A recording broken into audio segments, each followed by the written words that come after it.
समजा एखाद्याला इनपुट एक्सपोर्टमध्ये आता करिअर करायचे असं आपण गृहीत धरूया,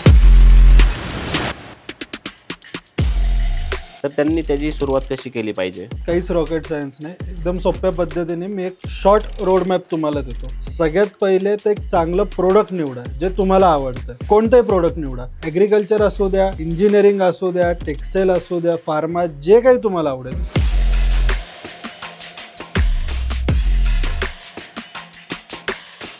कमीत कमी 500 ते 600 बायरला अप्रोच करा, तेव्हा कुठं 10-20 चांगले लोक तुम्हाला एंटरटेन करतील. एक्सपोर्टला तुम्हाला GSTच नाही आहे, त्यामुळे तुम्हाला त्या इंडस्ट्रीला तेव्हाही धक्का लागला नाही. नोटबंदी, डिमॉनिटायझेशन आलं, कॅश व्यवहार नाही आहे, तेव्हाही धक्का लागला नाही. कोविडसारखी सिच्युएशन भारतात नाही तर पूर्ण जगात होती. हे एकमेव व्यवसाय होता सर, आम्ही बिंदास फिरत होतो, आमचा स्टाफ फिरत होता, कारण की ही इंडस्ट्री तेव्हा पण बंद पडली नाही. आत्ता इंडिया पाकिस्तान वॉर झालं, रशिया युक्रेन आहे किंवा अजून कोणते वॉर सुरू असतील, हा व्यवसाय तेव्हाही बंद झाला नाही. त्यामुळे ज्याचं पास्ट एवढं ब्राईट आहे, प्रेझेंट एवढं ब्राईट आहे, तर विचार करा फ्युचर केवढं आहे.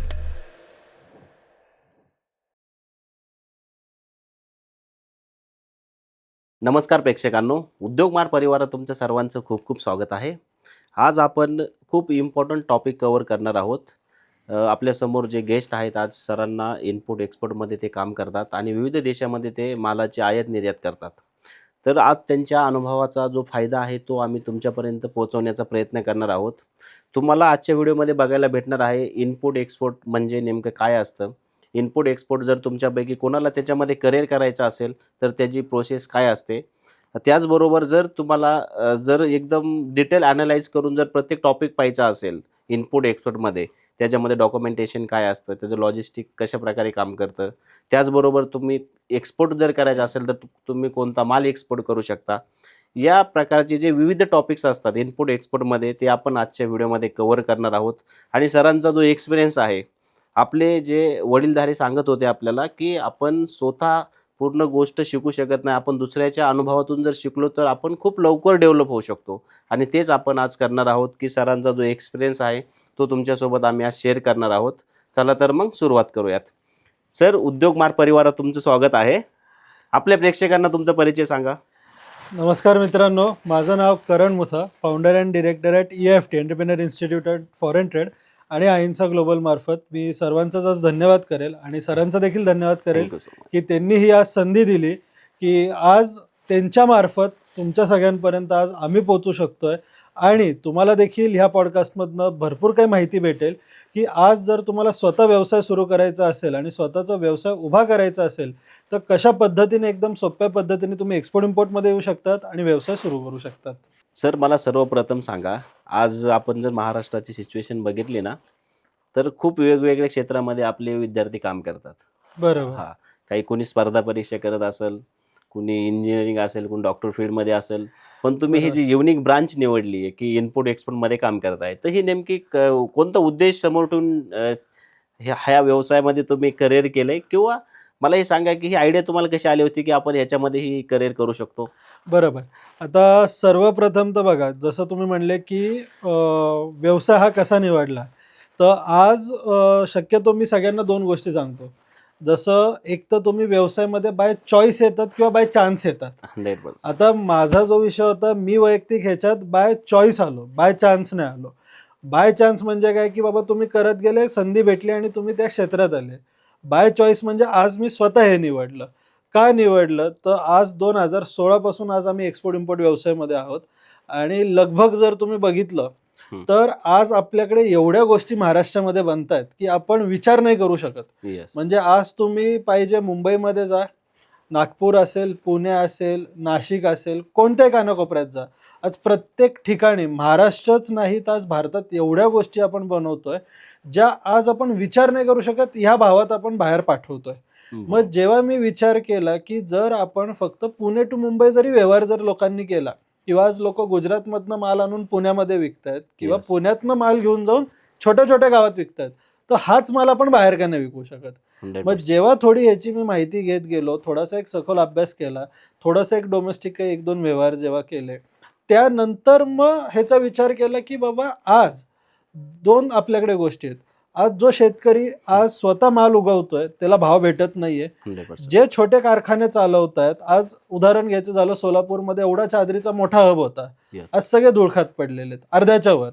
मग आज जो स्वतः ज्याची आज फॅक्टरी आहे किंवा जो छोटा स्मॉल स्केल मॅन्युफॅक्चरर आहे, शेतकरी आहे, आज तो किती काळ आज काम करतोय किंवा 100%. त्याला भाव भेटतोय का, ह्या भावनेने मी ह्या उद्देशात डोक्यात ठेवून या व्यवसायामध्ये आलो की आज आपण स्वतः एक्सपोर्ट इम्पोर्ट करायचं. आज माझ्याकडे बघा, म्हणजे माझा काही बिझनेस बॅकग्राऊंडही नाहीये, ना माझी काही शेती आहे, ना काही फॅक्टरी आहे. Yes. पण आज मी विचार केला की आपल्याकडे कसं आहे, आपण सगळ्यांचं भलं करायचा विचार करतो. पण मी विचार काय केला, पहिले मला सुरुवात करायची, माझी नीट सुरुवात झाली तर आज मला भरपूर जणांना साथ देऊन त्यांना ही सुरुवात करून देता येईल.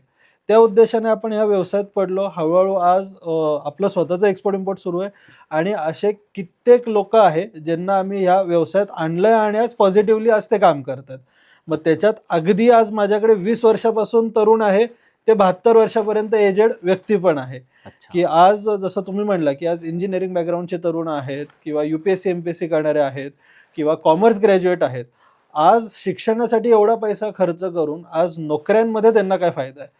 आज अगदी 10-15 हजारापासून मॅक्सिमम 25-50 हजार पर्यंत नोकऱ्या करतायत. Yes. पण आज एकीकडे बघितलं तर आज इन्फ्लेशन आपण ज्याला म्हणतो की आज खर्च एवढा वाढत चाललेला आहे की आज तुमचं 10-20 हजारात काय भागणार. 100%. मग त्यामुळे कसं आहे की छोटा का होईना व्यवसाय तुमचा स्वतःचा असणं भरपूर गरजेचं आहे. त्याच्यात कन्सिस्टन्सी ठेवा, 100% यश तुम्हाला भेटत जाईल. सर्वप्रथम आता तुम्ही ह्या क्षेत्रामध्ये ज्यावेळेस एंट्री केली होती, तर आज इनपुट एक्सपोर्ट आहे ना, तर हे खूप लोकांना ही कॉन्सेप्टच माहीत नाही आहे आज. बरोबर. म्हणजे प्रत्येकाला असं वाटतं की आपला माल विदेशामध्ये विकला पाहिजे, पण त्यांच्यापाशी आहे ना माहितीचा अभाव असतो. तर बरोबर. मला सांगा, ज्यावेळेस तुम्ही याच्यामध्ये एंट्री केली होती, तर त्यावेळेस माहिती कशी कलेक्ट केली होती की अशा प्रकारे पूर्ण प्रोसेस काम करते? बरोबर. आता हे बघा, आपल्याकडे एक म्हण आहे, Paris was not built in a day. म्हणजे काय की आज व्यवसाय करायचा आहे तर कमीत कमी वर्षाला नाही म्हणलं तर साधारण एक 4 ते 5 हजार लोकांना माझी भेट होते. 80% जेव्हा मी लोकांना भेटतो ना, त्यांच्याकडे पेशन्स बिलकुल नाहीये. म्हणजे काय की आज मी व्यवसाय सुरू केला, आज पैसा टाकला आणि उद्या लगेच ATM मशीन सारखे पैसे बाहेर पडणारे तर बिलकुल नाही. Yes. हे डोक्यातनं काढून टाका. आज शाळेतनं पण तुम्ही सुरुवात केली तर डायरेक्ट 10वी-12वी नव्हती दिली. आज तुम्ही तेवढे वर्ष त्याच्यात दिले तेव्हा कुठं जाऊन तुम्हाला ते ग्रॅज्युएशन सर्टिफिकेट भेटलं. 100%. मग आज व्यवसाय जरी तुम्हाला करायचा आहे तर आज मी देखील डायरेक्ट व्यवसायात नव्हतो पडलो. जॉब बॅकग्राऊंड होता. जॉब करता करता पॅरेलली थोडंसं काही रिटेल कामं करायचो, थोडंसं हळूहळू डोमेस्टिक व्यवसाय सुरू झाला. ते करता करता एक्सपोर्ट इम्पोर्ट बद्दल माहिती आली. म्हणजे आज माझ्याकडे 2 जे कारणं येतात की एक तर वेळच नाहीये. तर अच्छा. माझा पर्सनल जर अनुभव बघितला तर एकीकडे माझी डिग्री पण सुरू होती, एकीकडे माझा जॉबही सुरू होता, एकीकडे माझे काही 2-3 पर्सनल कामही सुरू होती. म्हणजे जे घरातनं मी सकाळी 7-8ला निघायचो ते घरी येते तर 12-1 व्हायचे. 100%. आता तेव्हा आपण आपल्या वयात तरुणाचा विचार काय करतो, मी स्वतः देखील 15-16 वर्षामध्येच कामाला लागलो. आता आपण त्यावेळेस विचार काय करतो की अरे आपल्या अवतीभोवती लोक काय करतात आणि आपण काय करतोय. पण आज त्याचं फळ मला भेटतंय. म्हणजे माझ्या बरोबर जेवढा केवढा क्राऊड होता तो आज कुठे आणि मी काय करतोय तर ते बघून मला समाधान वाटतं. Yes. मग आज जेव्हा ह्या क्षेत्रात पडलो तर नक्कीच की अडचणी नाही आल्या असं नाहीये, जे पुढे मी सांगेलच नक्की. पण कन्सिस्टन्सी ठेवली की आज हळूहळू ह्याच्यात आम्ही जेव्हा काम स्टार्ट केलं तर पहिली मला एक्सपोर्ट ऑर्डर जनरेट व्हायला कमीत कमी 7 ते 8 महिने गेले. अच्छा. मग आज आता ते 7-8 महिने काय गेले की तेव्हा त्यावेळेस कोणी असं मार्गदर्शन करायला नव्हतं किंवा प्रॉपर गायडन्स द्यायला नव्हता. जे आज सगळ्यांनाच वाटतं की डॉक्युमेंटेशन अवघड आहे किंवा फसवणूक कुठे झाली, भरपूर मोठी गुंतवणूक घ्यायला लागेल किंवा मला एक इंग्लिशच बोलावं लागेल, मला भाषाच गरजेची आहे. ते काही गरजेचं नाहीये. तुम्हाला ह्या व्यवसायात फक्त 3 गोष्टीकडे लक्ष द्यायचं. एक चांगलं प्रोडक्ट निवडायचंय, अच्छा. चांगलं मार्केट निवडायचंय आणि चांगलं बाहेर शोधायचं आहे. बाकी जेवढं केवढं काम आहे हे सगळं आउटसोर्स करून घेऊन तुम्ही कमी भांडवलमध्ये देखील हा व्यवसाय सुरू करू शकता. ज्यावेळेस व्यवसायामध्ये तुम्ही एंट्री केली सर, त्यावेळेस पहिला प्रोडक्ट कोणता इम्पोर्ट किंवा एक्सपोर्ट केला होता? सगळ्यात पहिले बघा, जेव्हा एक तुम्हाला सांगतो जी सगळ्यांच्याच मानसिकता आहे, एक तर कसं आहे की लोकांकडे स्वतःचं घरातलं प्रोडक्ट असेल, फॅक्टरीमधलं किंवा शेतामधलं Yes. नसेल तर लोक थोडे चंचल असतात की मला सगळ्याच प्रोडक्टमध्ये काम करायचं आहे किंवा एक कॉमन प्रश्न असतो, सर सगळ्यात फायदा कोणता जास्त मला सांगा, मी ते प्रोडक्ट घेतो. आणि काही अशा असतात की माझ्याकडे प्रोडक्टच नाही. येस. तर आज माझी पण ती स्थिती होती की बाबा सगळ्यात जास्त डिमांडेड प्रोडक्ट बघू किंवा कशात जास्त मार्जिन आहे बघू, म्हणून 10 प्रोडक्ट हातात घेतले, पण खरं सांगायचं काम कशातच झालं नाही. मग जेव्हा ऍक्च्युअली या इंडस्ट्रीमध्ये उतरलो, तर सगळ्यात पहिले मी विचार काय केला की आज महाराष्ट्र म्हणल्यावर आपल्याकडे 2 इंडस्ट्री सगळ्यात जास्त चालतात, एक ऍग्रिकल्चर आणि एक इंजिनिअरिंग इंडस्ट्री. आता बिंग कॉमर्स ग्रॅज्युएट, मी इंजिनिअरिंगला हात नाही टाकला. ज्या सगळेजणच विचार करतात ऍग्रिकल्चर, मी पण विचार केला. ऍग्रिकल्चर विचार केला, त्यानंतर त्याच्यातनं भरपूर प्रोडक्टमधनं एक प्रोडक्ट पहिले सिलेक्ट केलं. आता ते पहिलं एक प्रोडक्ट डोक्यात ठेवून मग त्याची जर्नी माझी हळूहळू सुरू झाली आणि पहिली शिपमेंट जी झाली ती ही माझी मिक्स व्हेजिटेबलवरनं सुरू झाली. अच्छा. अशा पद्धतीने आपण काम सुरू केलं. पहिली ऑर्डर ॲज युजल, जसं सगळे म्हणतात की नियर बाय काय, तर दुबई. कारण की दुबईला असतो मला जास्त कष्ट नाही घ्यायचे. मला हे सांगा सर की दुबईच का निवडतात बरं? दुबई का निवडतं तुम्हाला सांगतो. दुबई एक तर इझी ॲक्सेसेबल मार्केट आहे. ओके, दुबई फ्रॉड मार्केट नाहीये, दुबई फ्रेशर्स मार्केट नाहीये. म्हणजे आज तिथे फ्रॉड करणारे आपलेच भारतीय लोक बसलेत, दुसरे तिसरे कोणी लोक नाहीत. आणि इझी ॲक्सेसेबल आहे ना, तुमचा माल 4-5 दिवसात तिथे पोहोचतो. ऑर्डरसाठी मेहनत करायची नाहीये, आपले लोकच तुम्हाला ऑर्डर तिथे देतात एकतर. पण आज तिथे कसं आहे, 100 मधनं तुम्हाला 5 क्लायंट चांगले बसलेले आहेत ना. मग दुबई इझी ॲक्सेसेबल मार्केट आहे. पण आता हे जेव्हा मी पहिल्यांदा काम केलं तेव्हा मला कळलं. आज मी छाती डोकून लोकांना काय सांगतो, दुबईला एक्सपोर्ट नका पहिले करू, जोपर्यंत तुमच्या 2-3 शिपमेंट होत नाही तोपर्यंत करू नका. चांगलं तुम्हाला ॲडव्हान्सवर आज या इंडस्ट्रीमध्ये काम होतं. मग चांगले मार्केट घ्या ना.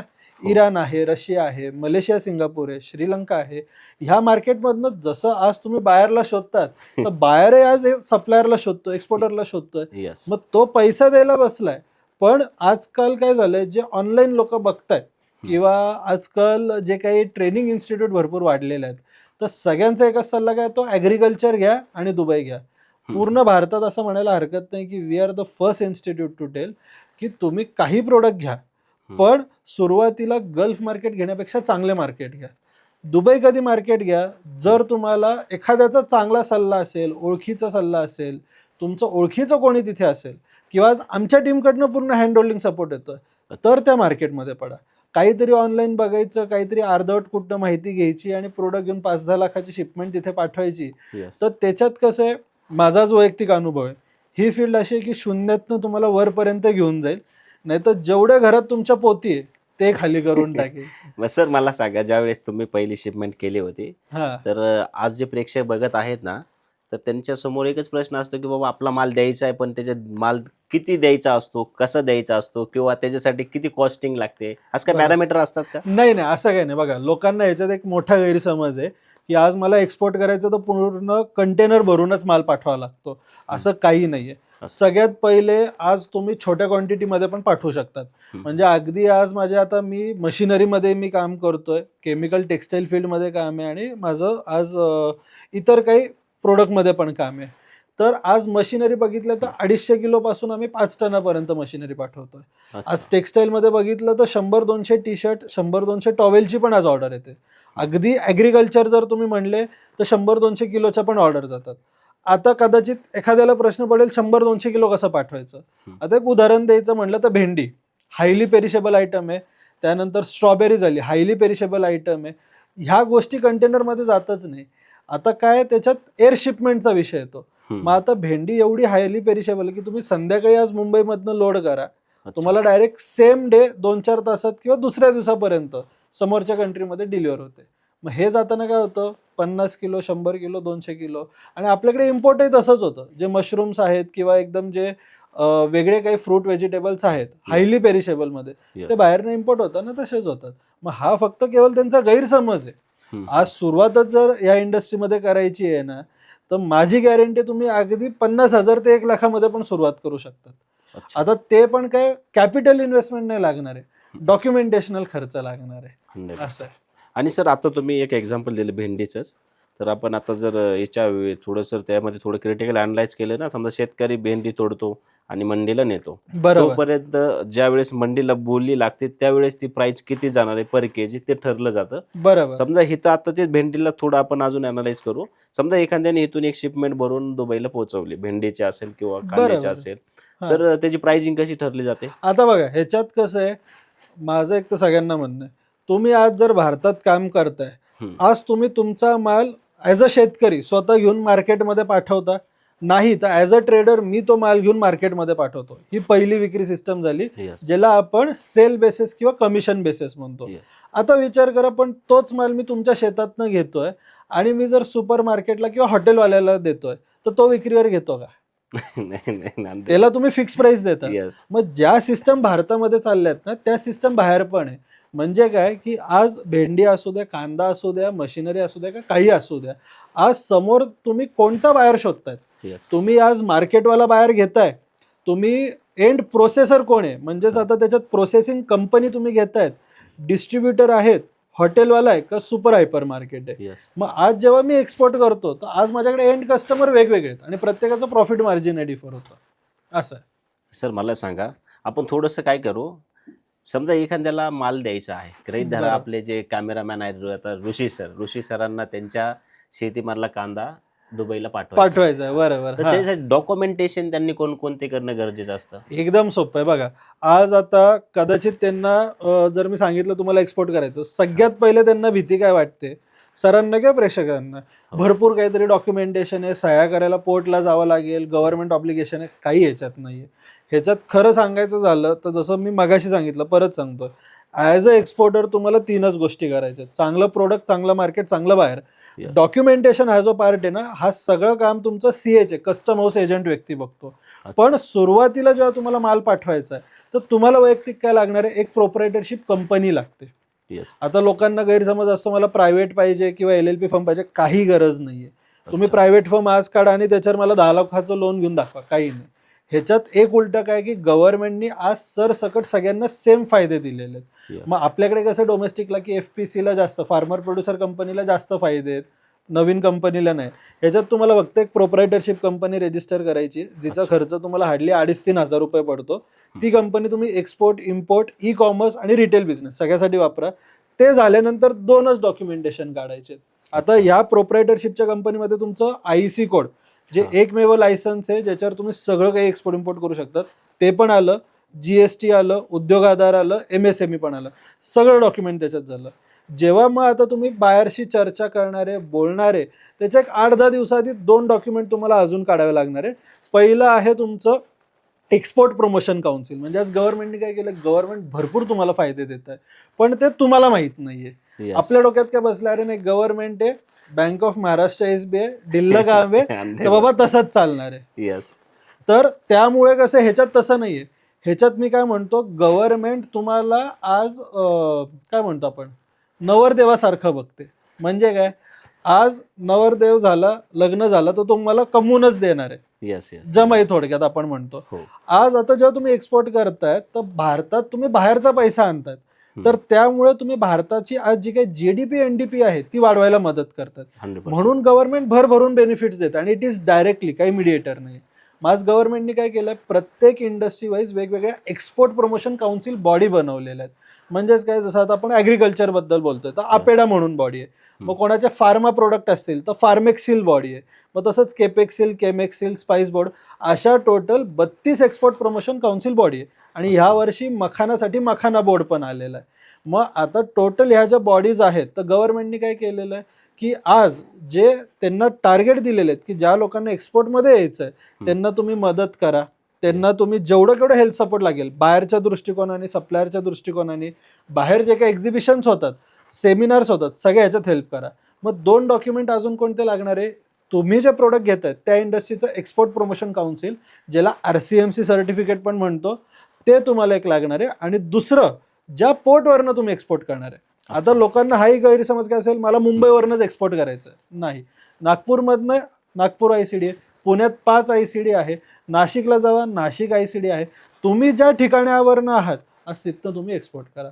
जसं आज माझं सुरत, अहमदाबादमधनं पण केमिकल आणि टेक्सटाईल एक्सपोर्ट होतं, मुंद्रा हजिरावरनं जातं. अच्छा. साऊथवर पण आज माझं एक्सपोर्ट इम्पोर्ट होतं. कोचिन पोर्ट आहे, चेन्नई पोर्ट आहे, तिथनं काम होतं. आज पुण्यामधल्या ICD पण मी वापरतो आणि मुंबईमध्ये पण वापरतो. मग ज्या पोर्टवरनं तुम्ही एक्सपोर्ट इम्पोर्ट करणार आहे तिथे तुम्हाला पोर्ट रजिस्ट्रेशन करावं लागतं. मग आता डॉक्युमेंटेशनचा खर्च किती आहे? तर एक तर तुम्ही जे काय RCMC घेताल तर ते 8 ते 15 हजारामध्ये तो तुम्हाला खर्च पडेल, ज्या RCMC घेताल त्यानुसार. अच्छा. आणि पोर्ट रजिस्ट्रेशनला एक 5 ते 8 हजार खर्च पडेल. या व्यतिरिक्त डॉक्युमेंटेशनला ₹1 लागणार नाही. मग आता लोकांना काय, सर ISO लागतं, फूड लायसन लागतं, हे लागतं. अरे काही नाही, पहिले काम तर सुरू करा. जे तुम्ही गावभर ऐकतात ही सगळी नंतर प्रोसेस आहे. सुरुवातीला फक्त एवढंच डॉक्युमेंटेशन तुम्हाला लागणार आहे. जर समजा सर आता तुम्ही जे डॉक्युमेंटेशन टाकले म्हणजे ते ऐकायला आम्हाला जड वाटायला लागले, हा पण रिॲलिटीमध्ये जर एखाद्याला तो कॉम्प्लेक्स प्रोसेस आहे ही. हा सर एखाद्याला तुमच्यासोबत समजा काम करायचं असेल, त्यांच्याकडे इन्व्हेस्टमेंट आहे, प्रोडक्ट आहेत पूर्ण, बरोबर. तुम्ही ते त्यांना काही काही मदत करू शकता? आता हे बघा, हा एक चांगला प्रश्न आला आणि माझ्या मनातला प्रश्न आला असं म्हणायला हरकत नाही. येस. कारण की आज बघा, प्रत्येकाला इच्छा आहे व्यवसाय करायची. आज जर तुम्ही बघितलं ना, जसं आज आपण पुण्यामध्ये बसलोय, पुण्यात आपलं हेड ऑफिस EFTचं पण आहे. तर आज तब्बल महाराष्ट्रामध्ये जर फक्त बघितलं ना, एक्सपोर्ट इम्पोर्टचे कमीत कमी 25 ते 30 क्लास आहेत जे तुम्हाला ट्रेनिंग देणार. आता माझा प्रॉब्लेम हा नाही आहे की ते क्लास देत आहेत. मला एकच गोष्टीचा राग काय की स्वतः व्यक्ती एक्सपोर्ट इम्पोर्ट करत नाहीये, अर्धवट नॉलेज आहे आणि त्या अर्धवट नॉलेज पुढे पाठवतात. मग त्यामुळे काय होतं की जो एखादा शिकणारा आहे ना, त्यालाही थोडंसं ड्रॉबॅक येतं आणि त्याचे नुकसान वाढतात. Yes. मग आता EFT ही अशी संस्था आहे की पूर्ण भारतात, महाराष्ट्रात नाही, की आज आपल्याकडे, आज आम्ही स्वतः एक्सपोर्ट इम्पोर्ट करतोय. आज माझ्याकडे माझा स्वतःचा लॅब सेटअप आहे जो पूर्ण भारतात कोणाकडे नाहीये. का तर आज मी जे स्वतः एक्सपोर्ट इम्पोर्ट करतोय त्याच गोष्टी पहिल्या दिवसापासून त्यांचा व्यवसाय सुरू करून घेतो आणि त्यांना इम्प्लिमेंट करून माझ्याबरोबर काम करायला लावतो. म्हणजे थोडक्यात काय की आज तुम्हाला प्रोडक्ट कसं सिलेक्ट करायचं आहे, मार्केट सिलेक्ट कसं करायचं आहे, बायर शोधणं झालं, CAचे शोधणं झालं, लाईव्ह कॉलिंग ह्या लोकांना आम्ही करून घेतो. मग डॉक्युमेंटेशन असेल किंवा जर पैसा तुमचा फसणार असेल किंवा गव्हर्नमेंटच्या काय काय रिस्क मॅनेजमेंट बॉडीज आहे, तुमचं बरोबर आहे की सुरुवातीला हे ऐकायला जड जातं. Yes. पण आता विचार करा, जसं आज तुम्ही पॉडकास्ट घेतात, मला जर ऋषी सरांच्या जागी उभं केलं आणि बाबा कॅमेरा शूट कर सांगितलं तर शक्य आहे का? नाही possible. नाही. पण आता एक छोटं उदाहरण मला द्यायला आवडेल. पण मला ऋषी सरांनी बाजूला उभं केलं, नाही हे असे बटन दाब, हे अशा पद्धतीने कर, हे 2 दिवस शिकवलं तर मी तिसऱ्या दिवशी लगेच कॅमेरा ऑपरेट करू शकतो. पण त्यांच्या बाजूला जे अजून एक सर आहेत ते मला फक्त लांबनं बघून सांगतात, नाही तू असा कॅमेरा ऑपरेट कर, तसं कर, तसं कर. मग 2 महिन्यात तरी मी शिकणार आहे का? आणि हो. आज महाराष्ट्रामध्ये ह्याच भरपूर मोठ्यानं हा इन्स्टिट्यूटचा धंदा आहे. Yes. आज मला विचारलं तर माझ्याकडे लाख रुपये फीज मी नाही घेत. पण तुम्ही बाहेर कुठेही जावा, पहिले 25-50 हजार घ्या, मग 1-2 लाख घ्या, चला लाखभर रुपये घ्या, त्यांनी मला आक्षेप नाहीये. पण लाखभर रुपये घेताय तर त्याचा हात धरून त्याला व्यवसाय तर सुरू करून द्या. आज मी अभिमानाने सांगतो की आज माझ्याकडं सोशल मीडियावर जर बघितलं तर सगळ्यात जास्त सक्सेस स्टोरी माझ्याकडे आहेत. आणि माझ्याकडे आज लोक 5-5, 10-10 वर्ष झाले कामही करतात माझ्या बरोबर जुडून, का तर माझं स्वतःचं काम सुरू आहे. Yes. आणि EFT ही फक्त कोणती ट्रेनिंग इन्स्टिट्यूट नाहीये, तर आज it is backed by Ainsa group of company. मग आईन्सा म्हणल्यावर तुम्हाला तर अहिंसावादी वाटेल, तर असं काही नाहीये. अहिंसा म्हणजे पूर्ण जगात जे टोटल 7 भूखंड, 7 कॉन्टिनेंट आहे, त्याचं पहिलं इनिशियल घेऊन आपण आपल्या एक्सपोर्टच्या कंपनीचं नाव ठेवलं. तर आज आपलं पुण्यामध्ये हेड ऑफिस आहे, नाशिक, सोलापूर, कोल्हापूर, पोलाची आणि मुंबईमध्ये आपलं रेंटेड कोल्ड आहे. असं 6 ठिकाणी आज आपलं स्वतःचं सेटअप आहे. आणि आउट ऑफ इंडिया देखील इराण, टर्की, दुबई आणि व्हिएतनाम 4 ठिकाणी आज माझं स्वतःचं सेटअप आहे. कोणतं टायअप नाहीये. आज थोडक्यात जर बघितलं तर असं म्हणायला हरकत नाही की पूर्ण भारतात आपली अशी एकमेव कंपनी आहे की आज माझ्याकडे स्वतःचं सोर्सिंग आहे, इनहाऊस माझ्याकडे डॉक्युमेंटेशन टीम पण आहे, लागणारा CAचे पण माझा इनहाऊस आहे आणि समोरच्या कंट्रीमध्ये बाहेर म्हणून मी स्वतः बसलेलो आहे. तर त्यामुळे ज्याला व्यवसाय सुरू करायचा, माझं म्हणणं काय असतं की सातत्य दाखवा, कन्सिस्टन्सी दाखवा आणि तुमची काम करायची तयारी आहे, तर माझी खात्री आहे तुम्हाला व्यवसाय सुरू करून देण्याची आहे. सर मला सांगा, आता तुम्ही जे एक्सपोर्ट करताय तर हा. प्रामुख्याने आपण कोणकोणते प्रोडक्ट एक्सपोर्ट करतोय सध्या? आता बघा, आज जर बघितलं तर आईन्सा ग्लोबल आज 70% ॲग्रिकल्चरमध्ये काम करतंय. ॲग्रिकल्चर म्हणलं तर सगळ्यात पहिले सगळ्यांना वाटतं फ्रूट आणि व्हेजिटेबल. नाही, ॲग्रिकल्चरमध्ये सगळं खाणं पिणं आलं. मग आज त्याच्यात माझ्याकडे मसाल्यांमध्ये काम आहे, फ्रूट व्हेजिटेबल तर आहेच आहे, धान्य कडधान्य आहेत, फ्रोझन प्रोडक्ट आहेत, डिहायड्रेट प्रोडक्ट आहेत आणि पॅक्ड फूड इंडस्ट्री पण आहे. आज 70% काम माझं ह्याच्यात एक्सपोर्ट आणि इम्पोर्टमध्ये चाललंय. 30% जे आज माझं काम आहे हे केमिकल इंडस्ट्री, मशिनरी इंडस्ट्री आणि टेक्स्टाईल इंडस्ट्री. आज या 30%मध्ये आज आपलं ह्याच्यात काम सुरू आहे पूर्णपणे. आपण USA मध्ये काय करतोय का सध्या? येस, एक्झॅक्टली USA नाही म्हणता येणार, पण आज टेक्सास झालं आणि कॅनडा झालं. तर आज आपण ह्या ठिकाणी टेक्स्टाईल ऑलरेडी एक्सपोर्ट करतोय आणि काही इन प्रोसेस वर्किंग आहे, पण सध्याच्या स्थितीला आपण टेक्स्टाईल तिथे पाठवतोय आणि काही हँडीक्राफ्टच्या ऑर्डर पाईपलाईन मध्ये आहेत. आता सध्या तिथलं गव्हर्नमेंट चेंज झालं होतं. बरोबर, right. ट्रम्प आले होते. राईट. त्यांनी भरपूर सारे टॅरिफ वगैरे 56% काय ते टॅरिफ वाटतं भारतावर. 200 पर्यंत नेलतं आणि परत कमी जास्त केला. त्याचा काय बरोबर. परिणाम झाला का इनपुट नाही, हे बघा, आता पॉलिटिक्स भारतात काय चालतंय कोणाला सांगायची गरज नाहीये. तर त्यामुळे आज कसं इलेक्शन मध्ये आल्यावर हे करणं गरजेचं होतं. पण आज मला लोकांना काय म्हणायचं की तुम्ही खऱ्या रियालिटी पर्यंत जावा. म्हणजे आज कदाचित आज आपण जी माहिती डिस्कस करतोय ही माहिती कधीच कोणी डिस्कस कदाचित केली नसेल. किती पॉडकास्ट बसवू द्या. आता जेव्हा ट्रम्पनी हे जेव्हा सांगितलं तर फक्त बॉल काय झालं, 200% ड्युटी लावली, 100% ड्युटी लावली. अरे तसं नाहीये. तुम्ही डिटेल न्यूज आज वाचा. ऑफिशियल जर एक्सपोर्ट इम्पोर्टची जर कोणाला माहिती पाहिजे, मी फ्रीमध्ये 2 तुम्हाला आज वेबसाईट सांगतो जे आम्ही सेशनला सांगतो. पहिली आहे DGFT आणि दुसरी आहे FIO निर्यात मित्र. ह्याला तुमचा मेल ID सबस्क्राईब करा. ऑफिशियली तुम्हाला जे काही तिथनं नोटिफिकेशन येतं ना त्याला खरं माना. ट्रम्पनी काय केलंय की आज त्यांचं काय म्हणणं आहे, मागणं चोरून ते पण रशिया बरोबर ट्रेड करतात. 100%. मग आपण आज लाईमलाईट मध्ये येऊन आज आपण काम करतो. आपण रशिया बरोबर काम करतो हे काय त्यांना माहित नव्हतं का? Russia is good friend of India. आणि यावेळेस तर छाती डोकून आज पुतीन साहेब इथे आले आणि आपण करार साईन केलेला ऑफिशियली जगासमोर. तेव्हा कोणीच कमेंट नाही केली. इव्हन प्रेसिडेंट ट्रम्पने पण तिथे कमेंट नाही केली. मग आज जेव्हा ट्रम्पने सांगितलं की आज जेव्हा प्रेसिडेंट ट्रम्पने सांगितलं की एवढे टॅरिफ लावलेले आहेत, मग त्याच्यात तुम्हाला माहितीये फार्माला एक्झम्प्ट केलेलं आहे. हो, आज भरपूर कमोडिटीज आज एक्झम्प्ट केलेले आहेत. का तर सगळ्यात जास्त आज त्यांना प्रोव्हाइड करणारा देश इंडियाच आहे. 100%. मग आज काय झालं की अमेरिकावर आज एवढं कर्ज झालंय तर ते वसूल करायला ह्या गोष्टी त्यांना करावंच लागणार आहे. तर फक्त भारतावर नाही तर बाकी ठिकाणी लावलंय. हा, फरक पडलाय काही इंडस्ट्रीज मध्ये पडलाय. जसं आज टेक्स्टाईल आपलं सगळ्यात जास्त चांगलं मार्केट होतं USA होतं. त्यानंतर हर्बल प्रोडक्ट झालं, मेडिसिनल प्रोडक्ट झालं. आजही चांगलं मार्केट USA, त्याला फरक नाही पडलाय. पण आज मी ज्याच्यात काम करतोय मी तेच तुम्हाला सांगू शकतो. मी बाकीच्यांसारखं हवेत काही बोलणार नाही. सो आज टेक्स्टाईल इंडस्ट्री झाली, स्टील इंडस्ट्री झाली. आज ह्या 2 इंडस्ट्रीला थोडाफार फटका बसलाय, पण माझ्या अंदाजाने पुढच्या 5 वर्षात हे सगळं परत बॅक टू नॉर्मल होईल. हे असं मी जे दृष्टिकोन बघतो हे 100% होऊन जाईल. सर, आता आपण जर विचार केला, समजा युएसएचं असं म्हणणं आहे की बाबा भारतीय ऍग्रिकल्चर सेक्टर मार्केट आमच्यासाठी ओपन करा. राईट. आणि आपल्या भारताने केलेलं नाहीये. त्याच्यामुळे भारताचे फार गव्हर्नमेंट खूप सारं प्रेशरही आलं होतं. आपण बघतो असं, म्हणजे आता ऑइल वगैरे रॉ मटेरियल घ्यायचं नाही, कच्चं ऑइल वगैरे, ते फक्त कारण आहेत. बरोबर. खरं तर त्यांचा हाच इश्यू आहे. समजा गव्हर्नमेंटने निर्णय घेतला की त्यांच्यासाठी आपण मार्केट ओपन केलं तर आपल्याला काय नुकसान होऊ शकतं? भारत काय विरोध करतो? फार्मरला नुकसान होऊ शकतं का? फार्मर नाही. बघा सर, आज जर बघितलं ना तर आज ह्याच्यात सगळ्यात मोठं बळी सापडणारा जो व्यक्ती आहे ना तो शेतकरी आहे. शेतकरीच बरोबर काय होणार आहे, आपण लोक पण आहे. म्हणजे आज एक तुम्हाला छोटीशी गोष्ट तुम्हाला सांगायला मला आवडेल. आज चायना, म्हणजे आज मी स्वतः ऑलमोस्ट 13 कंट्रीज फिरून आलो, 4 ठिकाणी आपला सेटअप पण आहे. मग आज जर तुम्ही चायनामध्ये बघितलं ना सर, कशाचं मॉडिफिकेशन नाहीये.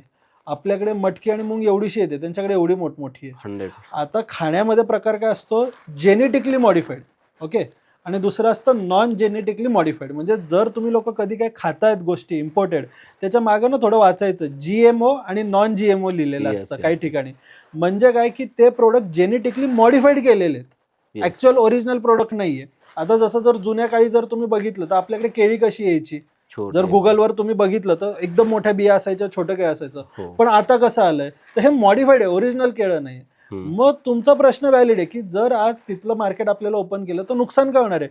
आपल्याकडे शेती किती आहे, 1 गुंठा, 1 एकर, 100 एकर, तुकडीकरण झालंय, खूप तुकडे भरपूर आहे. आणि त्याच्यात पाहिजे तेवढी शेती नाही, किती फवारणी आहे, किती आज आपण गोष्टी वापरतो त्या ठिकाणी.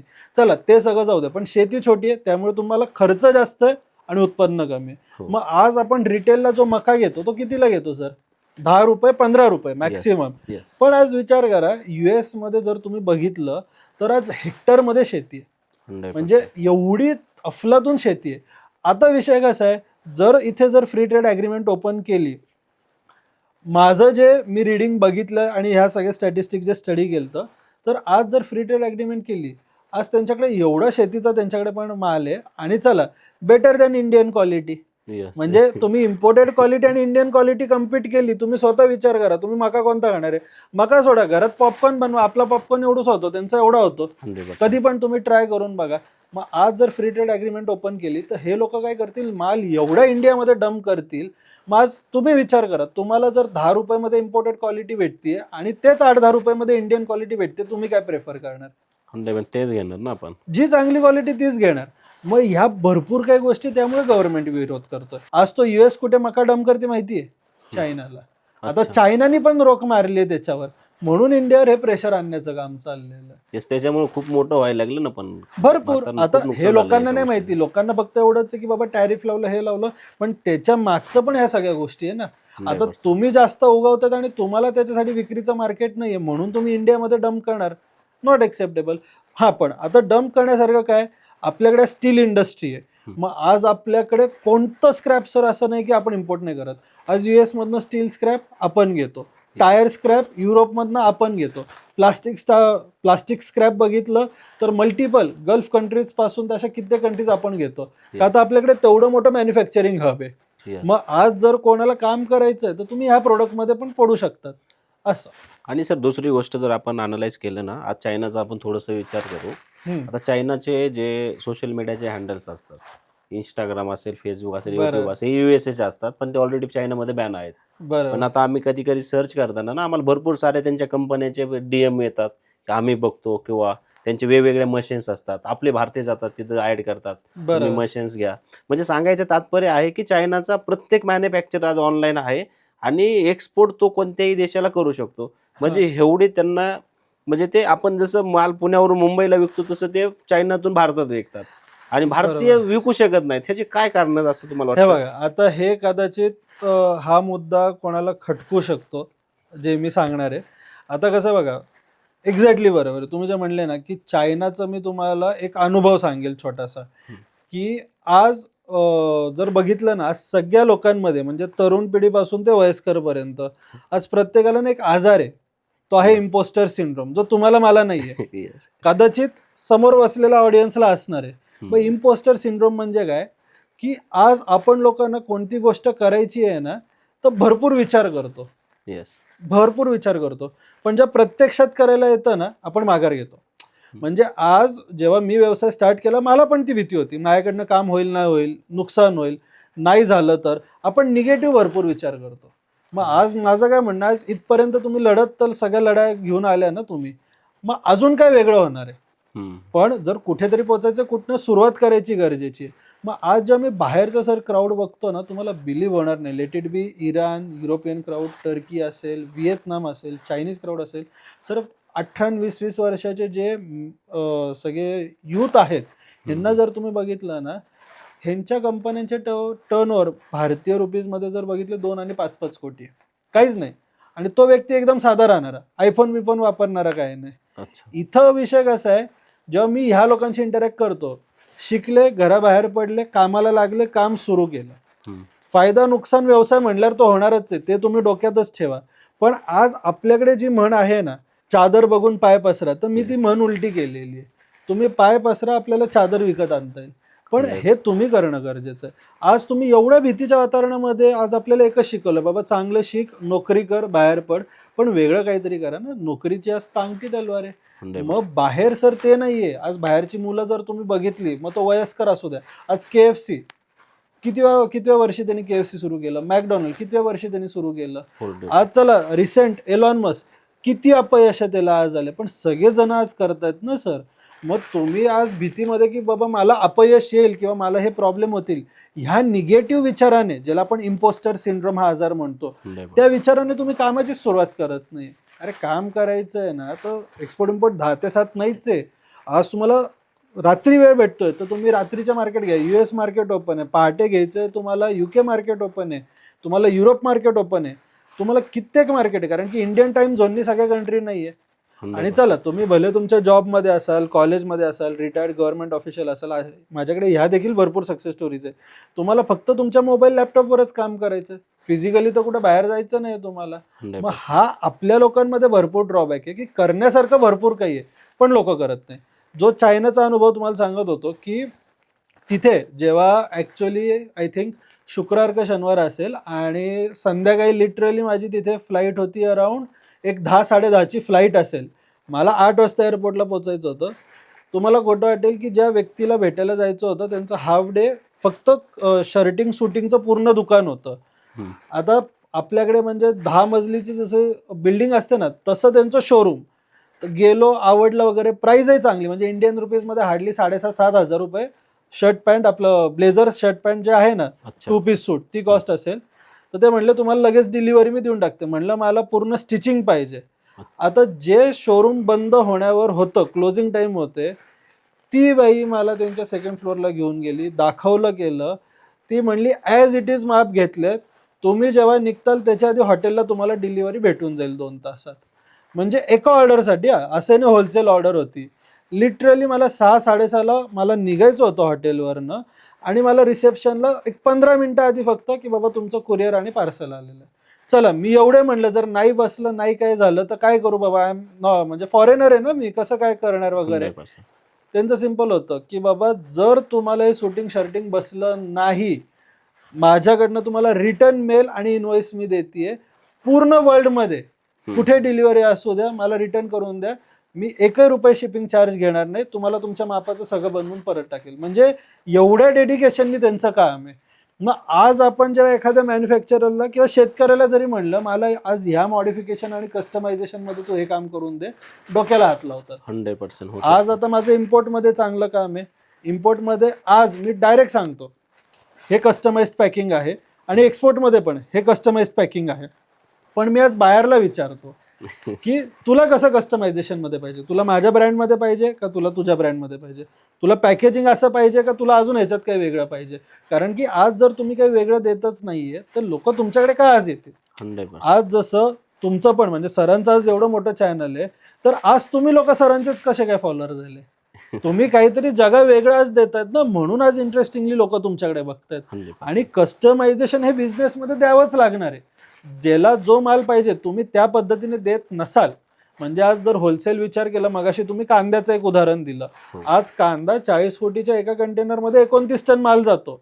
मग त्याच्यात कसं आहे 50 किलो पॅकिंग, 30 किलो पॅकिंग, 80 आणि 100 किलो पॅकिंग. पण आता हे पॅकिंग ॲज अ इम्पोर्टर माझं आज दुबईमध्ये पण ऑफिस आहे, व्हिएतनाममध्ये पण आहे. मग माझ्याकडे जेव्हा हा माल येतो मला परत सर रिपॅक करावा लागतो. पण विचार करा तुमच्यातलाच एखादा व्यक्ती काय म्हणणार आहे, बाबा तुम्हाला 50 किलोचे 5 पोते बनवावे लागतात ना 10-10 किलोचे, मी 10 किलोचे तुम्हाला पोते पॅकिंग इथनंच देतो सेम कॉस्टमध्ये. मग मी कोणाला अप्रोच करणार आहे, 50 वाल्या का 10 वाल्याला? मी 10 वाल्यालाच घेणार ना, कारण की तिथे जाऊन माझा जो खर्च वाढणार आहे तो मला सेम कॉस्टमध्ये कस्टमायझेशन इथे करून देतो.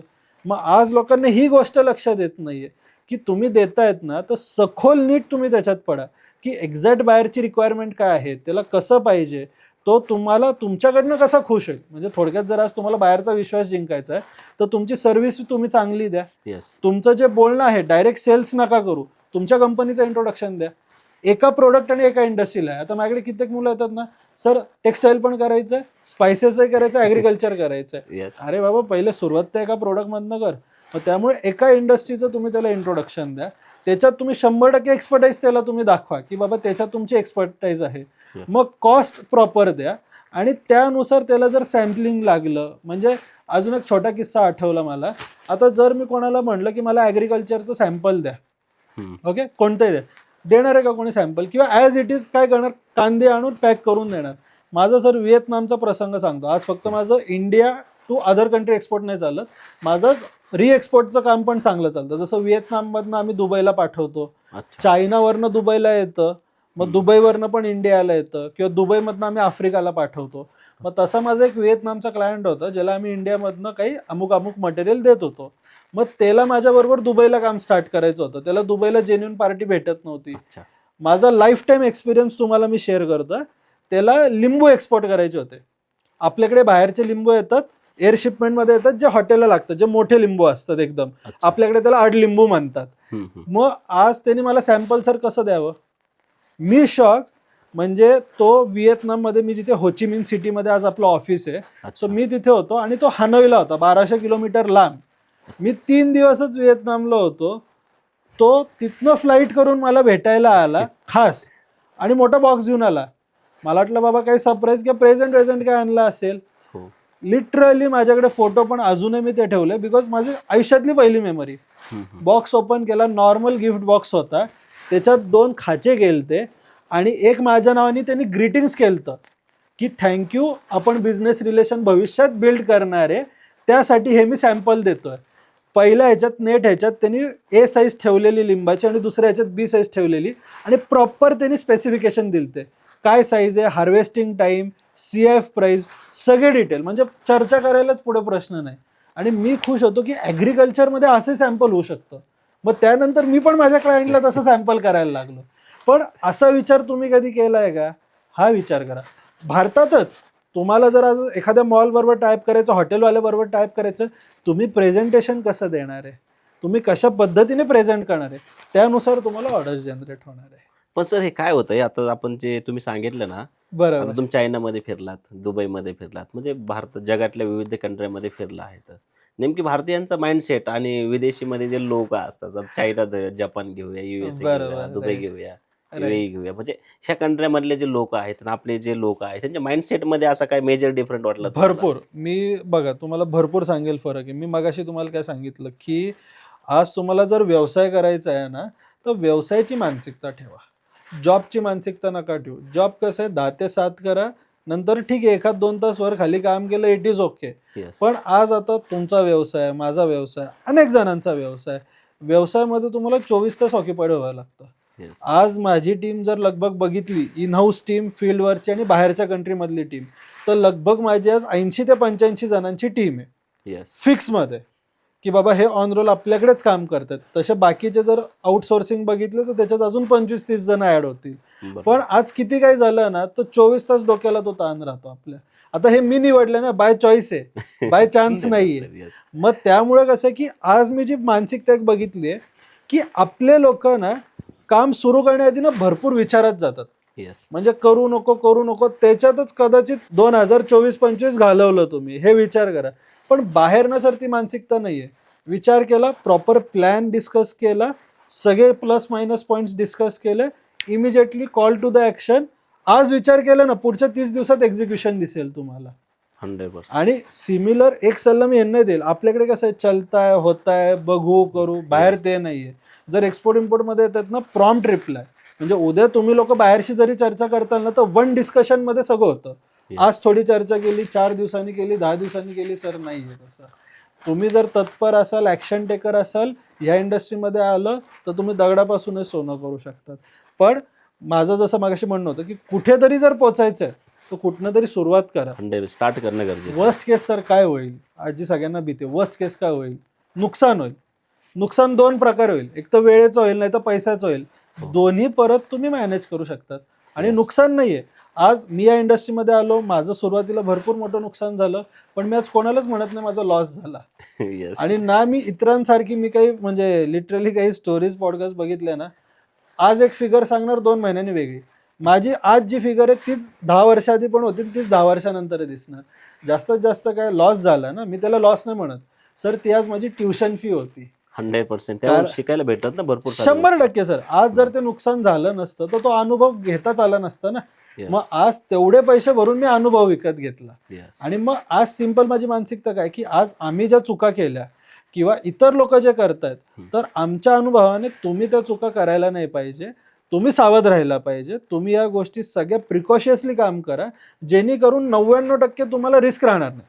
1% सर कुठेतरी रिस्क राहणार आहे, तो 100%. तुम्हाला ऍग्री करावा लागणार आहे. Yes. मग ते वेळेचं तरी नुकसान होणार आहे, नाही तर पैशाचं तरी. मग ह्याच्या पलीकडे काय होणार आहे ना, मरणार तर नाहीये कोणी. 100%. मग एवढी भीती कशाला पाहिजे. जर ठरवलंय काम ठरवा आणि इमिजिएटली ऍक्शनला लागा. म्हणजे माझं तर सिंपल मत होतं की जेव्हा मी ह्याच्यात पडलं ना, म्हणजे माझं तर सिंपल आहे, करायचं तर मोठं करा, नाही तर नका करू. म्हणजे तर वगैरे मध्ये नाही, एक तो आर नाही तो पार.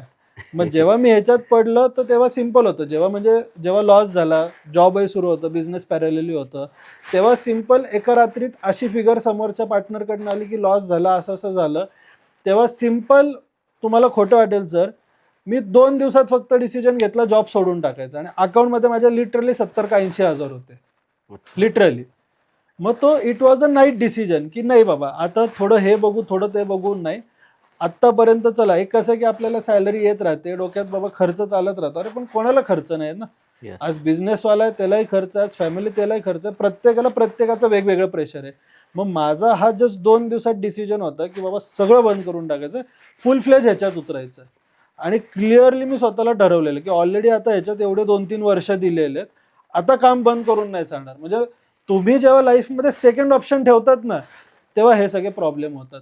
आता जसं आज तुम्ही या क्षेत्रात आले, आता जर तुम्ही दुसरं ऑप्शन ठेवलं असतं ना, हे नाही झालं तर हे नाही झालं तर हे, तर कदाचित आज तुम्ही इथे नसतात. आणि मी जर दुसरं ऑप्शन ठेवलं असतं, एक्सपोर्ट इम्पोर्ट नाही झालं, चला डोमेस्टिक बिझनेस करू, चला नाही झालं जॉब करू, तर कदाचित मी पण आज इथे नसतो. 100%. सो सेकंड ऑप्शन आयुष्यात कधी नका ठेवू. एकच ऑप्शन ठेवा, मला ह्याच्यावर काम करायचंय, 100% द्या. आज नाही तर उद्या 100% त्याचं तुम्हाला आउटपुट भेटून जाईल. प्रेक्षकांनो, आपण आता काय करणार आहोत, डायरेक्ट पॉईंट बोलणार आहोत की इनपुट एक्सपोर्टमध्ये कोणकोणत्या गोष्टीची गरज असते. तुम्हाला एक्सपोर्ट करायचं असेल माल किंवा इम्पोर्ट करायचं असेल तर त्यासाठी काय काय करावं लागतं तुम्हाला आणि कोणत्या गोष्टीची आवश्यकता असते. आपण आता डायरेक्ट सरांकडून ते मार्गदर्शन घेणार आहोत. सर, समजा एखाद्याला इनपुट एक्सपोर्टमध्ये आता करिअर करायचं असं आपण गृहीत धरूया, तर त्यांनी त्याची सुरुवात कशी केली पाहिजे? बरोबर. आता बघा, एकदम ह्याच्यात काहीच रॉकेट सायन्स नाही. एकदम सोप्या पद्धतीने मी एक शॉर्ट रोडमॅप तुम्हाला देतो. सगळ्यात पहिले तर एक चांगलं प्रोडक्ट निवडा जे तुम्हाला आवडतं. कोणतंही प्रोडक्ट निवडा, तर त्याच्यात तुम्हाला जे आवडेल, ॲग्रिकल्चर असू द्या, इंजिनिअरिंग असू द्या, टेक्स्टाईल असू द्या, फार्मा, जे काही तुम्हाला आवडेल प्रोडक्ट तुम्ही निवडा. वेगवेगळे पॅरामीटर्सवर प्रोडक्ट निवडा की त्याची इझी अवेलेबिलिटी सोर्सिंग तुम्हाला आहे का, ट्रस्टेड सप्लायर आहे का, तुमच्या पॅकेजिंग ब्रँडिंगमध्ये तो माल द्यायला तयार आहे का, आणि कॉस्ट इफेक्टिव्ह आहे का. जे प्रोडक्ट तुम्ही निवडतात हे तुम्हाला आवडायला पाहिजे, कुठेतरी ऐकून बघून नाही घ्यायला पाहिजे. दुसरं, प्रोडक्ट निवडल्यावर तुम्ही सिम्पली काय करा, त्याचा HSN कोड शोधा. तुम्हाला इंग्लिश येणं गरजेचं नाहीये. आज पूर्णपणे एक्सपोर्ट इम्पोर्ट चालतं ना, HSN कोड चालतं. म्हणजे काय, आज तुम्हाला वेगळं आधार कार्ड आहे, मला वेगळं आधार कार्ड आहे. पूर्ण जगात प्रत्येक प्रोडक्टला एक 6 ते 8 आकडी HSN, harmonise system of nomenclature, हा एक कोड असतो. उदाहरण, आज आपल्याकडे इथे समोर लॅपटॉप आहे, या लॅपटॉपचा जर कोड असेल 001122, जे की तुम्ही गुगलला टाका लॅपटॉप HSN कोड, तिथे लगेच येऊन जाईल तुम्हाला. तर हाच कोड जेव्हा मी युरोपच्या बाहेरशी बोलतोय, तैवानच्या बाहेरशी किंवा फ्रान्सच्या बाहेरशी बोलतोय, मला लॅपटॉप नाही बोलायचं आहे, मला त्याच्याशी 001122 बोलायचं आहे. त्याला त्याच्या प्रोडक्टचं डिस्क्रिप्शन त्याच्या लँग्वेजमध्ये भेटून जाईल. आता हे जेव्हा तुम्ही HSN कोड शोधतात, दुसरं तुम्हाला काय करायचंय, ते कोणत्या मार्केटला जातं, म्हणजे आज भारतातनं माझं प्रोडक्ट कोणत्या कोणत्या मार्केटला जातं आहे, ॲव्हरेज काय प्राईसमध्ये जातं आणि वर्षभरात किती क्वांटिटी गेली, हा डेटा देखील, सगळं काय एक्सपोर्ट इम्पोर्टचा डेटा हा गव्हर्नमेंट आणि प्रायव्हेट बॉडीज तुम्हाला प्रोव्हाइड करते. सब्जेक्ट टू तुम्हाला माहीत असणं गरजेचं आहे. प्रोडक्ट निवडलं, HSN कोड शोधला, www.trademap.org, अगेन गव्हर्नमेंट वेबसाईट आहे, त्याच्यावर तुम्ही जावा, त्याच्यावर तुम्ही साइन इन करा, तुमचा HSN कोड टाका. HSN कोड टाकले एक्सपोर्ट आणि इंडिया सिलेक्ट करा. पहिल्या पेजवर सगळं येतं. ट्रेड इंडिकेटरवर सिलेक्ट केलं, सर अगदी तुम्हाला फ्री ऑफ कॉस्ट डेटा भेटेल की तुमचं प्रोडक्ट भारतातनं कोणत्या कंट्रीजला जातं, ॲव्हरेज वर्षभरात किती क्वांटिटी गेली आणि ॲव्हरेज काय प्राईसला गेली. म्हणजे प्रोडक्ट झालं, मार्केट झालं. बायरसाठी मल्टिपल टूल आहे. तुम्ही इंडियन एम्बेसीला मेल करा, गव्हर्नमेंट प्रायव्हेट बॉडीजच्या B2B B2C बॉडी असतात. मगाशी जे एक्सपोर्ट प्रमोशन काउन्सिल मी सांगितलं, ते लोक डेटाबेस देतात. आम्ही भरपूर काही टेक्निक तुम्हाला सांगतो. चला, काही नाही तर फ्री ऑफ कॉस्ट एक प्रायव्हेट वेबसाईट आहे, गो फॉर वर्ल्ड बिझनेस, त्याच्यातनं तुम्हाला बाहेर भेटतील. नाहीतर इंडियन एम्बेसी, जे तुमची कंट्री ते टाईप करा, जसं Indian embassy in Canada, Indian embassy in Malaysia, एवढं टाईप केलं, त्यांच्या कॉमर्स डिपार्टमेंटवर क्लिक करा, कॉन्टॅक्ट असमध्ये जावा आणि डायरेक्ट त्या व्यक्तीला इंट्रोडक्शन मेल द्या की माझी ही कंपनी अमुक अमुक ठिकाणी, माझ्या प्रोडक्टचं ब्रोशर हे सगळं आहे, मला तुमच्या कंट्रीजमधले इम्पोर्टर पाहिजे. बायर डेटाबेस भेटला, बायरला तुम्ही व्हॉट्सअप किंवा त्यांच्या देशात जे काही त्यांना तिथे ॲप्लिकेशन चालतात ते इन्स्टॉल करा, त्यांना सिमिलर इंट्रोडक्शन आणि ब्रोशर पाठवा. आता मी 5 बायरला कॉल केले, 50ला केले नाही, कमीत कमी 500 ते 600 बायरला अप्रोच करा, तेव्हा कुठं 10-20 चांगले लोक तुम्हाला एंटरटेन करतील. आता हे करताना पॅरलली काय करा, फ्री ऑफ कॉस्ट जमलं तर वेबसाईट बनवा, नाही जमलं फेसबुक आणि लिंक्डइनला जाऊन एक फ्री ऑफ कॉस्ट एक पेज बनवा. कारण की आज तुम्ही आमच्यापर्यंत कसे पोहोचतायत, सोशल मीडिया. मग एवढा 7 समंदर जो लांब माणूस आहे तो जर एवढं तुम्हाला 5-10 लाख रुपये ऍडव्हान्स पेमेंट टाकतोय तर तो पहिले सोशल मीडिया तुमचा चेक करणार आहे. जसं आज आता आमचं EFT आयन्सा ग्लोबलचं बघितलं तर आमचे जे काही हालचाली आहेत, जे काही सक्सेस स्टोरीज, एक्सपोर्ट इम्पोर्ट आहे, सगळं सोशली असतं. मग आज कोणी आम्हाला बाहेरच्या व्यक्तीने जरी बघितलं 2ऱ्या मिनिटात तो व्हेरीफाय होऊन जातो. मग तुमच्याकडे हे सगळं करताना तुमचं डिजिटायझेशन नीट करून घ्या, डिजिटल मार्केटिंग नीट करून घ्या, बाहेरशी संवाद साधा. तुम्हाला डॉक्युमेंटेशन मगाशी सांगितलं, प्रोप्रायटरशिप कंपनी, RCMC म्हणजेच एक्सपोर्ट प्रमोशन काउन्सिलचं रजिस्ट्रेशन आणि पोर्ट रजिस्ट्रेशन, या 3 गोष्टी रेडी ठेवा. बाहेरशी प्रॉपर संवाद साधा, प्रॉपर त्याला रेट द्या तुम्ही. आता तुम्हाला हाही प्रश्न पडेल, रेट कोणाकडनं देऊ?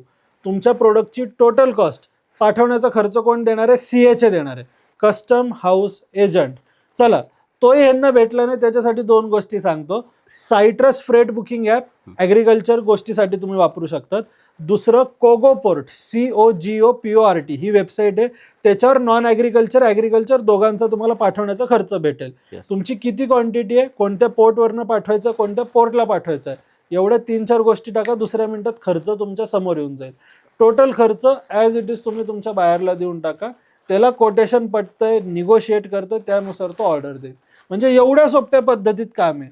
पण आज लोकांचा गैरसमज आहे की मला भरपूर काहीतरी करावं लागेल. आणि कदाचित हे पहिलं पॉडकास्ट असेल ज्याच्यात एवढं डिटेलिंग वेबसाईट सकट तुम्हाला सगळ्या गोष्टी कोणतरी देते. 100%. आणि सर मला सांगा, आता समजा आपल्या दर्शक जे बघत आहेत व्हिडिओ, त्यांच्यापैकी जर कोणाला तुमच्याकडून प्रशिक्षण वगैरे जर घ्यायचं असेल, बरोबर, हा, तर आता हे जे गोष्टी आहेत आपण व्हिडिओच्या माध्यमातून पूर्ण त्यांना सांगणं पॉसिबल नाहीये, बरोबर, 1 ते 1.5 तासामध्ये आपल्या. राईट. पण त्यांना जर तुमच्याकडून प्रशिक्षण जर घ्यायचं असेल तर त्याची काय काय प्रोसेस असते आणि तुम्ही त्यांना काय काय त्याच्यामध्ये डिलिव्हर करताय? आता बघा, ह्याच्यात तर सगळ्यात पहिले मी मगाशी सांगितलं की मी कोणताही क्लास किंवा प्रोग्राम घेत नाही. पूर्ण भारतात आपलं एकमेव बिझनेस इन्क्युबेशन चालतं.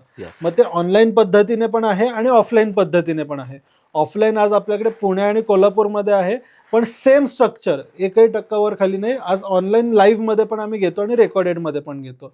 की एखाद्याला जर यायला जमलंच नाही, आज आपल्याकडे महाराष्ट्र बाहेरनं पण लोक येतात, मग त्यांच्यासाठी लाईव्ह आणि ऑनलाईन ठेवतो. मग आज आम्ही ह्याच्यात काय करून घेतो, पहिल्या दिवसापासून व्यवसायाच्या सुरुवातीला आम्ही काम करून घेतो. झाल्यानंतर काम नाही करायचं, आजपासूनच कामाची सुरुवात करा. मग अगदी त्याच्यात कोणत्या बँकेत तुम्हाला खातं उघडायचं आहे, काय काय एक्सपोर्ट इम्पोर्टच्या प्रोसिजर आहे, किती स्कोप आहे, काय काय तुम्ही करू शकतात, त्याच्यात प्रोडक्ट कसं सिलेक्ट करायचं आहे, मार्केट सिलेक्शन, या सगळ्या टेक्निक झाल्या. मग त्याच्यात सप्लायर बायर शोधणं, डिस्कशन, CHA कॉलिंग, हे लाईव्ह आपण करून घेतो. मग जे आपण डॉक्युमेंटेशन बोललो ना, हे पण त्याच्यात आम्ही फील्ड आणि नॉन फील्ड डॉक्युमेंट दाखवतो. आता तो भाग तर CHAचाच असतो, पण तुम्हाला पण काय माहीत असणं गरजेचं आहे की त्याला ॲक्च्युअल खर्च किती आहे, त्याला वेळ किती लागणार आहे आणि त्याचा इम्पॉर्टन्स काय.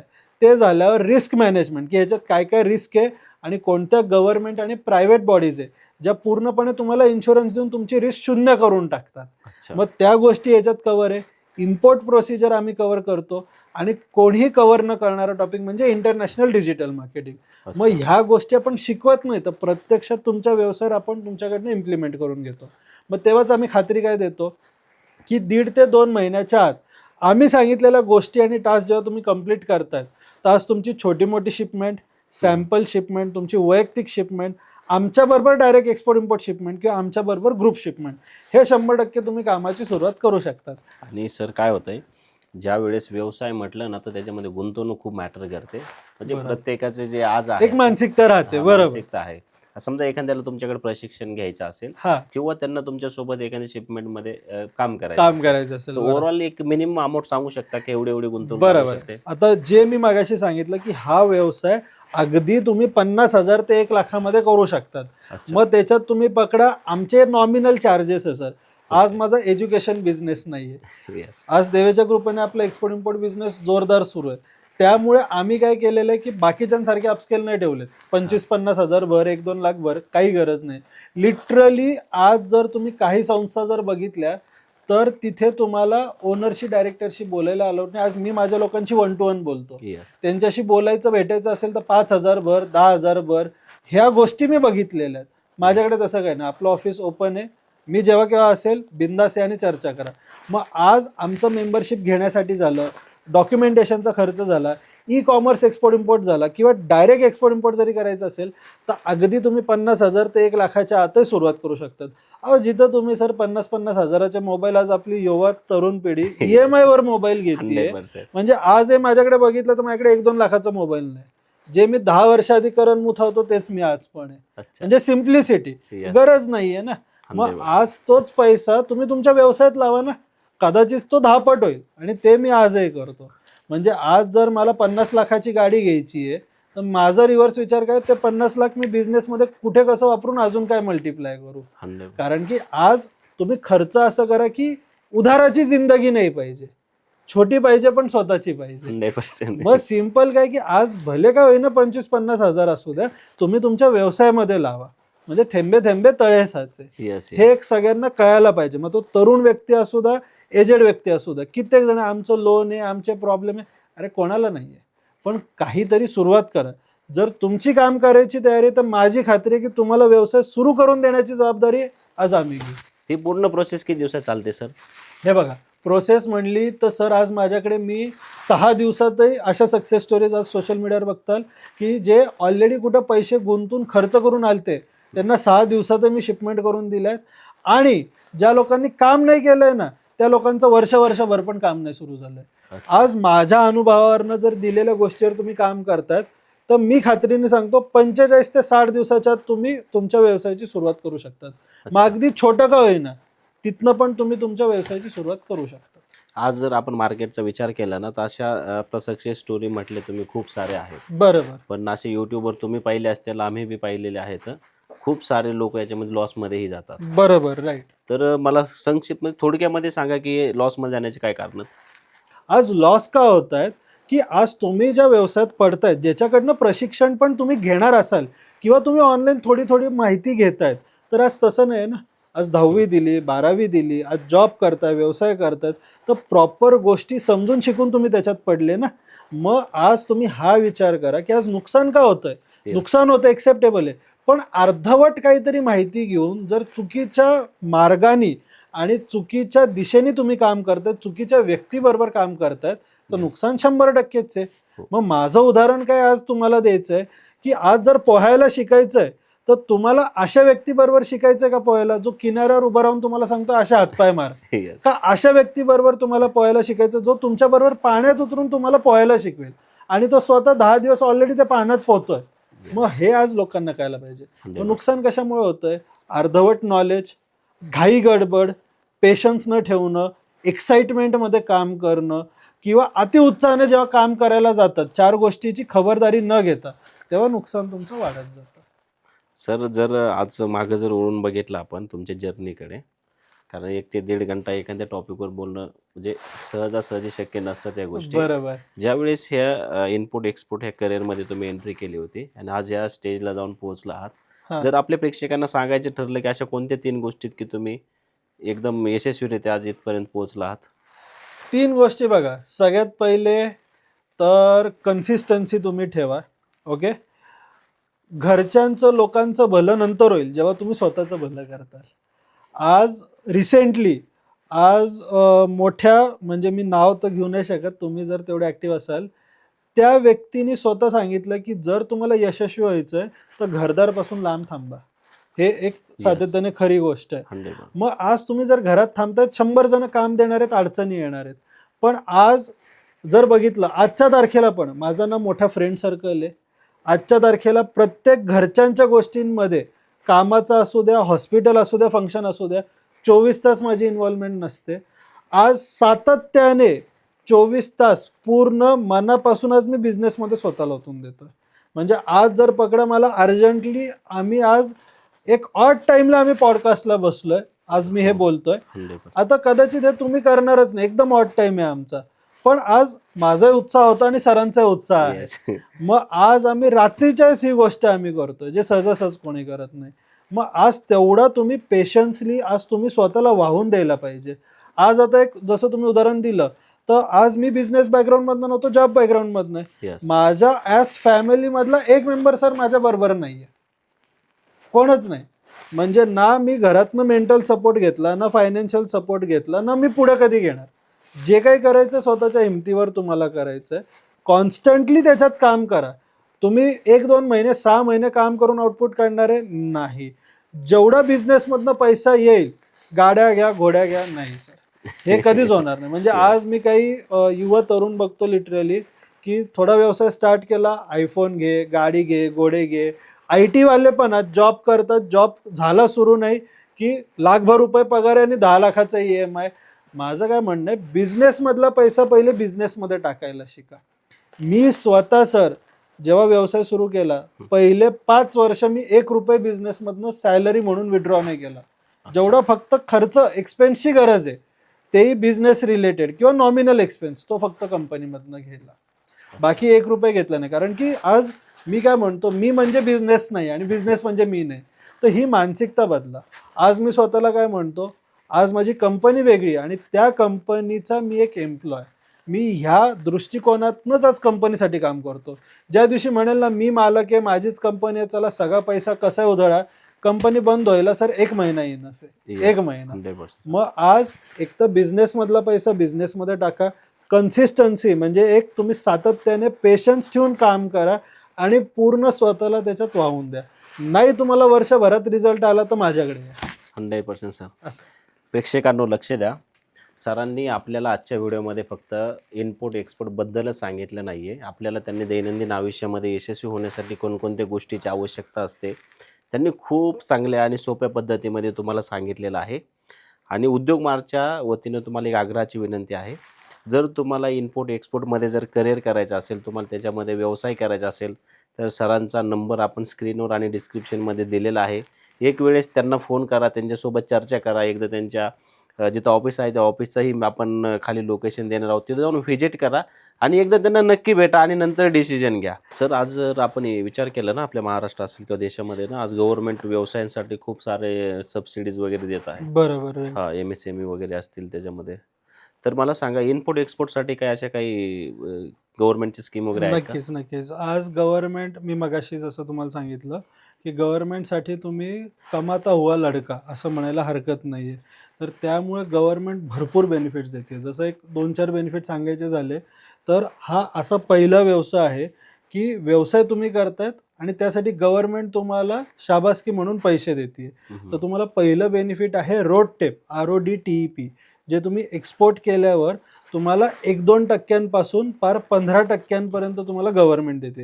हो. उदाहरण, तुम्ही 10 लाखाची शिपमेंट करा, तुमच्या प्रोडक्टला 5% रोड टेप असेल, 50,000 गव्हर्नमेंट तुम्हाला देते. Yes. दुसरं आहे DBK, ड्युटी ड्रॉबॅक. Yes. हे पण तुम्हाला गव्हर्नमेंट परत देते. तुमच्या शिपमेंटला उदाहरण जर 2% बेनिफिट असेल किंवा 2% ड्युटी ड्रॉबॅक असेल, तर जर 10 लाखाची शिपमेंट आहे तर हे 20,000 पण गव्हर्नमेंट देते. तसंच त्याच्यात ॲडव्हान्स ऑथरायझेशन स्कीम आहे. इम्पोर्ट बेसिकली तुम्ही जर आज काही रॉ मटेरियल करतायत आणि ते मॅन्युफॅक्चरिंग करून तुम्ही परत ते एक्सपोर्ट जर करताय, इम्पोर्ट केलेल्या मटेरियलवर इम्पोर्ट ड्युटी नाही आहे. तर असे भरपूर गव्हर्नमेंट बेनिफिट ऑलरेडी तुम्हाला देते. इंटरेस्ट इक्विलायझेशन स्कीम आहे. तर आता त्याच्यातही तुम्हाला कसं आहे की जो काही तुम्ही आज बिझनेससाठी लोन घेताय किंवा काय करताय, एकदम नाहीच्या दरावर म्हणजे 5 ते 60% ॲन्युअली रेट ऑफ इंटरेस्टच्या आत तुम्हाला आज गव्हर्नमेंट बिझनेससाठी अगेन लोन देते. मग स्टार्टअप स्कीम झाल्या की तुम्हाला 10-20 लाखापर्यंत सबसिडी फंडिंग आहेत. भरपूर एक्सपोर्टमध्ये सर बेनिफिट आहे. पण अच्छा. कसं आहे की हे तुमच्यापर्यंत पोचणं गरजेचं आहे. आज आता आम्ही करतोय, आम्हाला फायदे भेटतात, आमच्याबरोबर जे करतात त्यांना हे फायदे भेटतात. Yes. मग तुम्हाला काय नाही भेटणार? आणि ह्याला काही असं नाही की तुम्हाला ह्याच्यासाठी वर्षभर थांबावं लागेल, काहीच नाही. पैसा आला, शिपमेंट गेली, 30 दिवसाच्या आत तुम्हाला डायरेक्ट हे बेनिफिट्स भेटून जातात.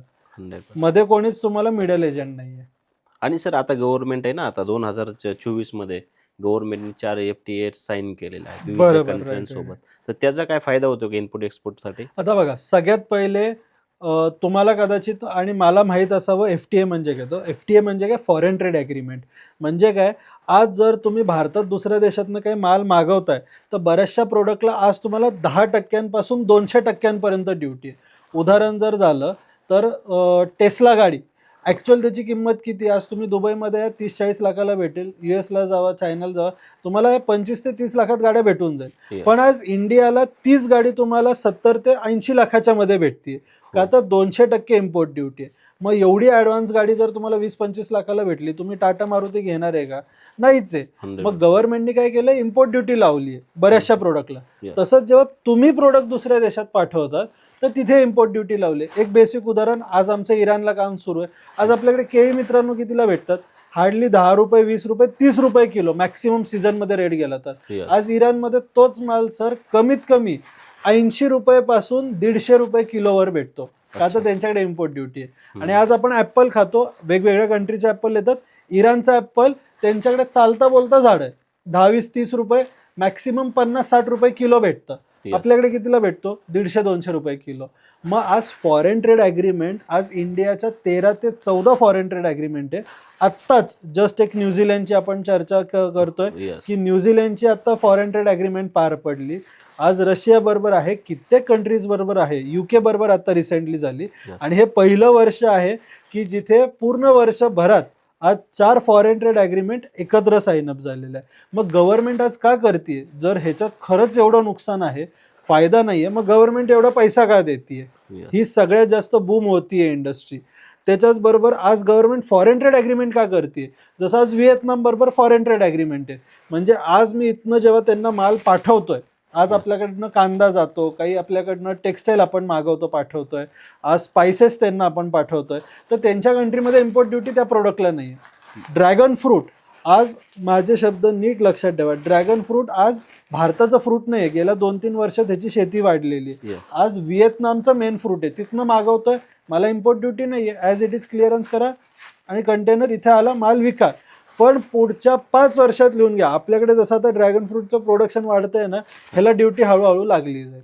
मग फॉरेन ट्रेड ॲग्रीमेंटचा तुम्हाला हाच मित्रांनो फायदा आहे की आज डायरेक्ट तुमचा माल तुम्ही त्या देशात विकू शकतात आणि चांगल्या प्राइसमध्ये देऊ शकतात. Yes. आणि घेणाऱ्यावर पण बर्डन वाढणार नाहीये, कारण की त्याला इम्पोर्ट ड्युटी नाहीये. Yes. मग त्यामुळे तुम्ही ह्या क्षेत्रात येणं गरजेचं आहे. आणि चांगल्यात चांगलं बेस्ट ऑप्शन, जर जसं सरांनी आता प्रश्न विचारलाच आहे, तर FTA ज्या ज्या कंट्री बरोबर साईन आहे, गुगलला टाका इंडिया फ्री ट्रेड ॲग्रीमेंट कोणत्या कोणत्या कंट्री बरोबर आहे, त्या कंट्रीला टार्गेट करून पहिले तिथे काम सुरू करा. 100% सर, खूप Yes. छान. कोणता व्यवसाय असू द्या किंवा कोणतंही क्षेत्र असू द्या, ज्यावेळेस माणूस त्याच्यामध्ये एंट्री करतो ना, तर त्यावेळी त्याचं फ्युचर काय बघतो. बरोबर. तर तुम्ही येणाऱ्या 5 वर्षामध्ये इंडस्ट्रीला कुठं पाहताय? येणाऱ्या 5 वर्षात नाही, उलट हा एकमेव असा व्यवसाय जो कधीच बंद पडला नाही आणि पडणारही नाही. हो. का? थोडक्यात का, तर एक 3च मुद्दे सांगेल. आपल्याकडं सगळ्यात पहिले आपल्याकडे वॅटवरनं GST आलं, एक्सपोर्टला तुम्हाला GSTच नाहीये, त्यामुळे तुम्हाला त्या इंडस्ट्रीला तेव्हाही धक्का लागला नाही. नोटबंदी, डिमॉनिटायझेशन आलं, कॅश व्यवहार नाहीये, तेव्हाही धक्का लागला नाही.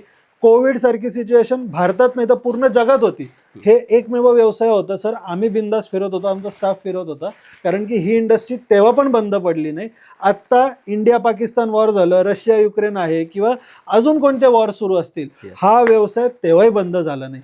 त्यामुळे ज्याचं पास्ट एवढं ब्राईट आहे, प्रेझेंट एवढं ब्राईट आहे, तर विचार करा फ्युचर केवढं आहे. पण मी एवढंच सांगेल की एक 2020 मध्ये एक 5-6 वर्ष आली, डिजिटल मार्केटिंगची जी आज धूळ होती ना, सगळं नुसतं डिजिटल मार्केटिंगचा क्रेज, पण आज बघितलं तर थंड झालं. मग येणाऱ्या 5 वर्षात जर आज लोक एक्सपोर्ट इम्पोर्टमध्ये नाही येते, तर तेव्हा यायचा विचार केला तर ऑलरेडी भरपूर लोक आलेली असेल. आत्ता जी लाट आहे आणि आत्ता जेवढे लोक जेवढे येत आहेत, एक्सपोर्टमध्ये येत आहेत, इम्पोर्टमध्ये येत आहेत, तर ह्याला एवढं जबरदस्त फ्युचर आहे. कारण की आज आपल्याकडे मॅन्युफॅक्चरिंग थांबणार आहे का? नाही. शेती थांबणार आहे का? नाही. विकून विकून फक्त तुम्ही भारतापर्यंत नाही विकू शकत. Yes. आणि त्यासाठीच गव्हर्नमेंट आज एवढे मार्केट तुम्हाला उपलब्ध करून देतं, एवढ्या फॅसिलिटीज देत आहे, एवढ्या स्कीम्स तुम्हाला देत आहे, तर ह्याचा फायदा तुम्ही घेणं गरजेचं आहे. जर आज नाही घेते तर कदाचित 5 वर्षात तुम्ही पछतावताल की मी तेव्हा का नाही सुरुवात केली. प्रेक्षकांनो लक्ष द्या, आपण आजच्या व्हिडिओमध्ये इम्पोर्ट एक्सपोर्टबद्दल पूर्ण डिटेल अनालाइज केलेलं आहे. सरांनी फ्युचरही सांगितलेलं आहे. आणि सर्वात महत्त्वाचं म्हणजे काय, ह्या इंडस्ट्रीमध्ये आपण प्रत्येकाने आलं पाहिजे. त्याची काही कारणं आहेत. कारण जर आपण नीट विचार केला, जे देश आज महासत्ता बनतात, चायना असेल, USA असेल, UK असेल, असे जे काही युरोपियन कंट्री आहेत काही, तर त्या मोठ्या का झालेल्या आहेत? कारण त्यांचा ट्रेड झालेला आहे. ट्रेड म्हणजे कसा की ते इंटरनॅशनल ट्रेड करतात, एक्सपोर्ट जास्त करतात आणि इम्पोर्ट कमी करतात. जर आपल्या देशाला जर आपल्याला पुढे घेऊन जायचं असेल तर आपल्याला सर्वात महत्त्वाचं आपल्याला मॅन्युफॅक्चरिंग वाढावं लागेल आपली, आणि ती आपल्याला एक्सपोर्ट करावं लागेल. त्यावेळेस आपल्याकडे परकीय चलन असेल. ज्या देशाची इकॉनॉमी स्ट्रॉंग असते तो देश हा स्ट्रॉंग असतो. बरोबर, 100% म्हणजे आज जर सरांनी खूप साऱ्या कंट्री व्हिजिट केलेल्या आहे. सरांच्या लक्षात आलंच असेल की ज्या देशापाशी जास्त एक्सपोर्ट ज्या देशाचे जास्त असतात तो देशच महासत्ता होतो. 100% आणि महासत्ता सर भारत होतं. एकेकाळी आपल्याला सोने की चिडिया म्हणायचे. पण आज आता परत गव्हर्नमेंट सोने की चिडियाच्या मागे का लागलंय? कारण की इम्पोर्टही वाढलाय आणि एक्सपोर्ट त्या पद्धतीने वाढलेला नाहीये. आज तुम्ही स्वतः विचार करा, जर आज तुम्ही 10 गोष्टी तुमच्या आयुष्यात वापरतायत दिवसभरात, त्याच्यातल्या 8 इम्पोर्टेड तुम्ही वापरतायत. मग त्यामुळे एक्सपोर्टला या, आपल्याकडे पाहिजे तेवढे ढीग भरून प्रोडक्ट आहेत. येस. पण लेट्स मेक इंडिया ग्लोबल. आणि वन्स अगेन कदाचित आपण नाही तर आपली पुढची पिढी म्हणेल की भारत सोने की चिडिया होतं आहे आणि उद्या भारत सोने की चिडिया असेल. Yes sir, yes. 100% नक्कीच होईल सर. तुमच्यासारखे जोपर्यंत टीचर आहेत मार्केटमध्ये नक्कीच आपण ते गोल अचीव करूया अशी आशा आहे आमच्या सर्वांची आणि आपण सर्वांनी मिळून हातभार लावून देशाला पुढे घेऊन जाण्याचा 100% 100% प्रयत्न करूया. 100%. जय हिंद मित्रांनो. धन्यवाद.